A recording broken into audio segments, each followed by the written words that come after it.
Here's a quick overview of the Canadian system with a graphic that I made to help visual learners.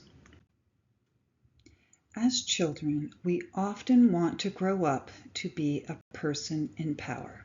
In Canada, even the Prime Minister has limits on his power.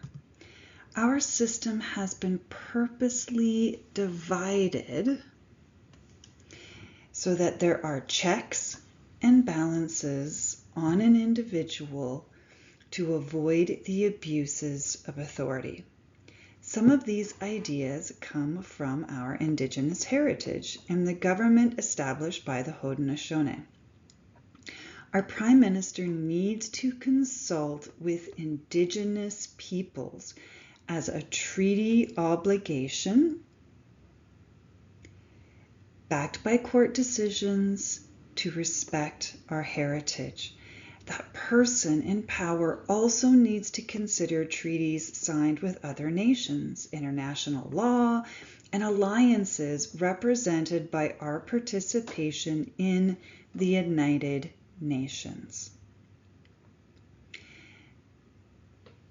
Canada needs to consider our closest neighbor and ally, or our relationship with the United States, whose president currently is Joe Biden, since many of our jobs and our defense and even our entertainment comes from this relationship.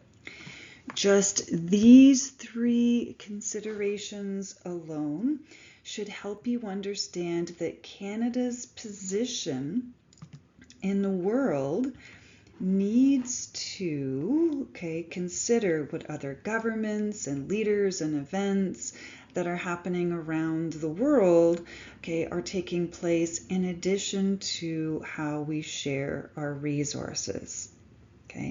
That Prime Minister doesn't get to do anything and everything that he wants, or she.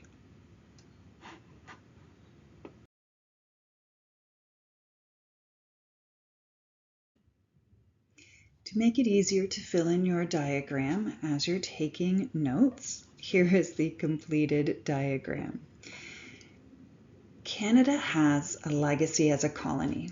We were under the French, and then the English, and then back and forth a few times, and a few wars later that you may not remember from elementary school, and have vestiges of our past in our government structure, even after we patriated or brought home our Constitution in 1982. So yes, we're still a relatively new independent country. You will hopefully see connections to our Indigenous, French, and British history as we break down this diagram further. We may highlight that we are a democracy, as you can see here, when we talk about our government, but we're actually a constitutional monarchy, meaning that our government actually has two parts. So that first part, at the top of our diagram here, highlights that we still have a monarchy as our head of state, which is King Charles. They technically have a veto power, if we ever want to change our government or pass a law that was not agreeable, even though for the most part they have been a figurehead. They have this role in many former colonies and have a representative sign laws and perform ceremonies on their behalf, known as the Governor General. Currently, our Governor General is Mary Simon, who is Indigenous, and this is quite a step in recognizing our heritage. The second part of our government structure is the democratic parts that have been divided into branches so that no one part can abuse power. You can see here we actually have three different branches. We have a parliament that makes laws, an executive that enforces the laws, and a judiciary that interprets the laws. Okay, with their 9 Supreme Court judges up there. Okay, laws can be made in a number of different ways through diplomacy between nations. Okay, agreements such as NAFTA with the United States, right? Or they can be done at different levels of government and even in our own communities. We also need to follow policies at school, behavior expectations in our community, or rules set out by your parents.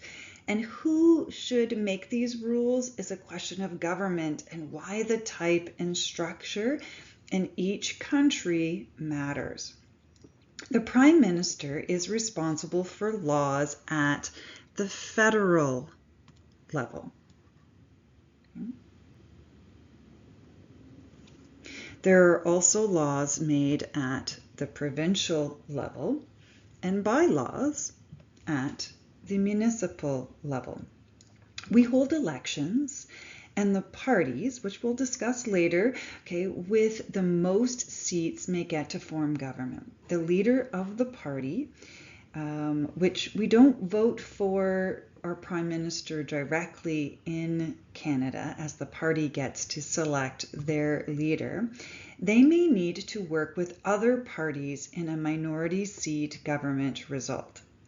Canada was created in part to keep us separate from the rebelling 13 colonies. We were invited to join, and so the federal level has jurisdiction over the combined military forces to be able to strengthen Canada, our banking, and the post, as getting messages through in a war situation is crucial. That's why it's actually a federal offense to be able to open up someone's mail, even though many students have opened up their report cards addressed to their parents. To ensure that laws made were just and considered not only what the masses or what the poor want in a democracy, we also have an upper house, okay, or known as the Senate. And senators are appointed for life, okay, and a vestige of the wealthy landowners or nobles in England. And the phrase, okay, by John A. Macdonald, who was our first prime minister, he phrased this as a second sober thought to add an extra layer of protection against bad laws, as both parts, okay, are involved in the passing of the bill. The representation, okay, of the provinces, or we use geography, also helped to ensure that the French populations had representation if laws favored one part of the country over another. The House is elected by dividing the country into ridings and sending a representative, but the Senate is appointed for life and can participate in that bill process. Not all of our parts of our system are democratic. And some of it was meant to keep power in the hands of the educated elite.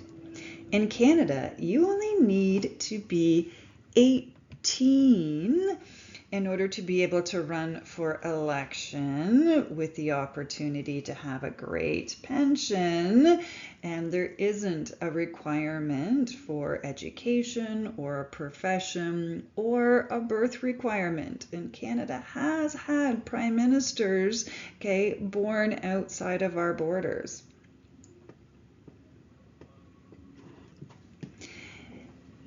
Next, okay, the daily aspects of your life is actually controlled by the provincial aspects of government that deals with things like education and healthcare, and even sets your minimum wage. these positions are elected and they work at Queen's Park. If you live in Toronto, okay, if you live in Ontario, okay, you may recognize our current premier, who is Doug Ford. Now, managing all of the transportation and infrastructure and resources would be a big job, which is why the powers have been given to municipalities or cities. And the mayors can use property taxes in order to be able to help provide local services, such as clean water, garbage disposal, or even, your licenses for your dogs.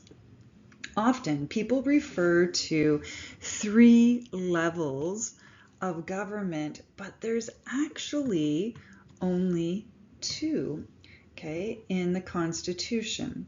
Section 91 for the federal government, the people who wanted a strong government to be able to actually help at the top, and the provinces, for the areas under the provincial that wanted to be able to maintain, the power of the state or to create their own rules. You may have noticed that Canada took a different approach from the United States and started with a weaker central government, but it also has residual powers. I wanted to highlight that this means that anything that wasn't divided in 1867, like technology that didn't exist, the phones, the internet, AI, will be overseen by the federal government today, making it stronger and stronger over time. The United States, because they make their own laws, have kept, or the US states, because they make their own laws, have kept some of that additional autonomy. Our provincial government can also make its own policies, but should take into consideration the diversity of the settlers as outlined in Section 93